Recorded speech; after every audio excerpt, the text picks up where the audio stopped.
उषा का सगा बेटा सुनील और बहू कीर्ति उन्हें उनके सौतेले बेटे के साथ छोड़कर जा रहे होते हैं।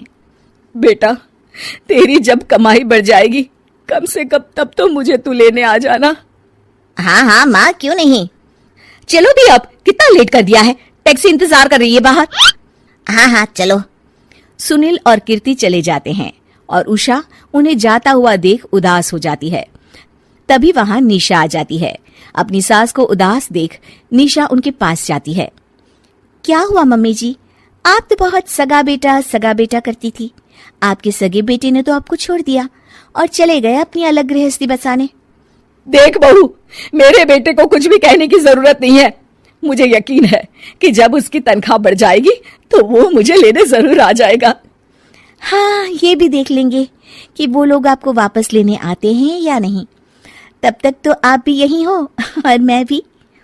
उषा अपने बेटे के ना होने से बहुत ही उदास रहने लगती है। उन्होंने खाना खाना भी छोड़ दिया। सुनिए जी, मम्मी जी ने आज भी कुछ नहीं खाया। जब भी खाने के बारे में पूछती हूँ तो कह देती हैं भूख नहीं है और अपने कमरे में ही बैठी रहती हैं। ये सुनकर ऋषभ अपनी माँ के पास खाना लेकर जाता है। माँ, सुनील बेटा आ गया तू? ओह, तू है। माँ, मैं खाना लाया हूँ, खा लीजिए प्लीज। आप ऐसे भूखी रहेंगी तो बीमार पड़ जाएंगी। मुझे भूख नहीं है, ले जा तू खाना। ठीक है, फिर जब तक आप नहीं खाएंगी मैं भी नहीं जाने वाला यहाँ से। अरे तू क्यों जिद करता है? कहा ना मुझे भूख नहीं है। अरे मम्मी जी, आप खा भी लीजिए ना, ये कितने प्यार से आपको खिला रहे हैं, उसकी तो कदर कर लीजिए कम से कम। अरे तू क्यों बीच में हमेशा अपनी टांग अड़ाती है? ठीक है, लाओ दे दो। कम से कम खाने के बाद तुम दोनों तो इस कमरे से जाओगे। उषा खाना खा लेती है और ऋषभ और निशा ये देखकर खुश हो जाते हैं। चलो, कम से कम माँ ने खाना तो खा लिया। उषा एक दिन सुनील को फोन मिलाती है। हेलो बेटा सुनील, तू घर मिलने आ जाना बहू को लेकर। कितने दिन हो गए, बहुत मन कर रहा है मेरा। हाँ हाँ ठीक है माँ, ऑफिस में बहुत काम है, टाइम मिला तो आ जाऊंगा। सुनील फोन काट देता है। हेलो सुनील बेटा। सुनील की बात सुनकर उषा उदास हो जाती है। तभी वहां ऋषभ आ जाता है। माँ, ये देखो, मैं जलेबी लाया हूं तुम्हारे लिए, तुम्हें बहुत पसंद है ना? उषा जलेबी देखकर बहुत खुश हो जाती है। अरे वाह, जलेबी लाला दे। उषा जलेबियां खा रही होती है और ऋषभ अपने कमरे में चला जाता है। देखा मम्मी जी, आपका ये कितना ख्याल रखते हैं, और प्यार सगे और सौतेले से नहीं आंका जा सकता। आपको उदास देखकर ये आपके लिए तुरंत जलेबी ले आए, यही तो प्यार होता है। ये कहकर निशा वहां से चली जाती है और उषा सोचने लगती है, शायद तू ठीक कह रही है बहू। उषा देखती है कि ऋषभ उसका बहुत ख्याल रखता है और उसे उसकी गलती का एहसास होने लगता है। एक दिन सुनील और कीर्ति घर पर आते हैं। उषा उन्हें देखकर खुश हो जाती है।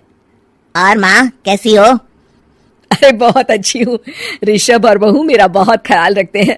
वैसे मुझे नहीं लगा था कि तू आएगा बहू के साथ। क्यों, ऐसा क्यों लगा आपको माँ?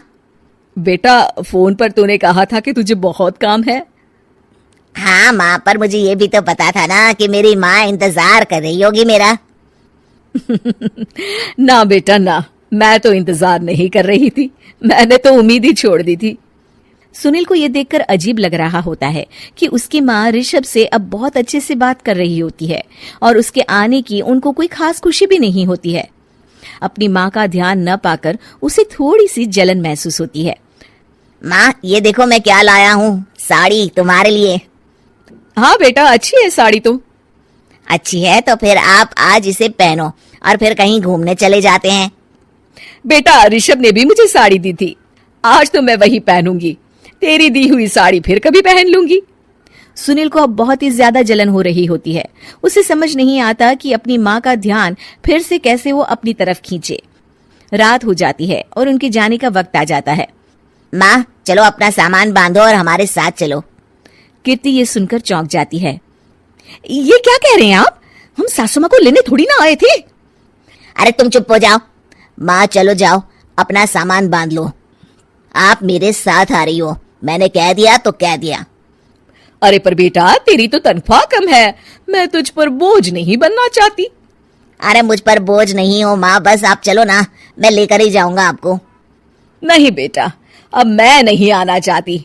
मैं तो अब ऋषभ और बहू के साथ ही रहूंगी। ये सुनकर ऋषभ चौंक जाता है। ये क्या कह रही हो माँ? हाँ बेटा, मैं कहीं नहीं जाने वाली अब। माँ, अब सच में नहीं जा रही?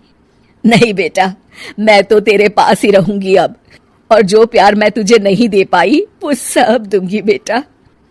ऋषभ और उसकी माँ गले मिलते हैं और निशा खुश हो जाती है।